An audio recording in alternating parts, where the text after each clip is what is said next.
வணக்கம் மக்களே, அனைவரும் நலமா? இன்றைக்கி நம்ம வீடியோவில் என்ன பார்க்க போகிறோன்னா மஞ்சள் செடியை தான் பார்க்க போகிறோம். நாளைக்கு இந்த செடியை நம்ம பொங்க பானையில் கட்டுறதுக்காக பறிச்சுடுவோம். சரி, அதுக்கு முன்னே இன்றைக்கி வீடியோ எடுத்து போட்டுடலாம் அப்படிங்கிறதுக்காக தான் இந்த வீடியோஸ்.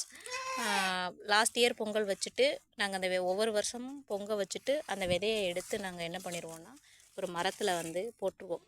தென்னை மரம் இந்த மாதிரி ஓடு இதிலெல்லாம் சொருகி வச்சுடுவோம். ஒரு 6 மாதம் அந்த விதை ரெஸ்ட் எடுக்கும்.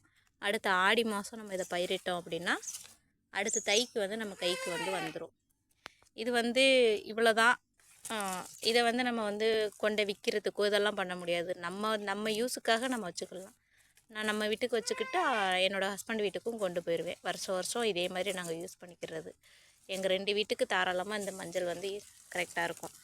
அப்புறம் எந்த ஒரு விதையும் பழத்துலேருந்து எடுத்ததுக்கப்புறம் மண்ணுக்கடியில் விதையிற விதையாக இருந்தாலும் சரி, பழத்துலேருந்து வர்ற விதையாக இருந்தாலும் சரி, எடுத்த உடனே அதை வெளியில் கொண்டு வந்த உடனே பயிரிடக்கூடாது. அதுக்குன்னு ஒரு ரெஸ்ட்டு வேணும். ஏன்னா விதைங்களும் நினச்சிடக்கூடாதுல்ல, என்னடா வாழ்க்கை இது, மண்ணை விட்டு எடுக்கிறாங்க, அப்புறம் திருப்பி மண்ணுக்குள்ளே புதைக்கிறாங்க, மண்ணை விட்டு எடுக்கிறாங்க புதைக்கிறாங்க, சாப்பிட்றாங்க புதைச்சிட்றாங்க. நமக்குன்னு ஒரு நம்ம வாழ்க்கையை நம்ம வாழ முடியலையே ஒரு ஃப்ரீடம் இல்லையே அப்படிங்கிற மாதிரி விதையெல்லாம் நினச்சிரும். அதனால் நான் ரெஸ்ட்டு கொடுப்பேன். எந்த ஒரு கொய்யாப்பழம்னாலும் சாப்பிட்டு அந்த விதையை கொஞ்ச நாள் வச்சுருப்பேன். அதுக்கப்புறம் தான் அதை மண்ணுக்குள்ளே புதைப்பேன். நான் அப்படி பண்ணுவேன். அந்த மாதிரி பயிர் நண்டி விதைகளும் நல்ல செழிப்பாக வளர்கிற மாதிரி எனக்கு தோணுது.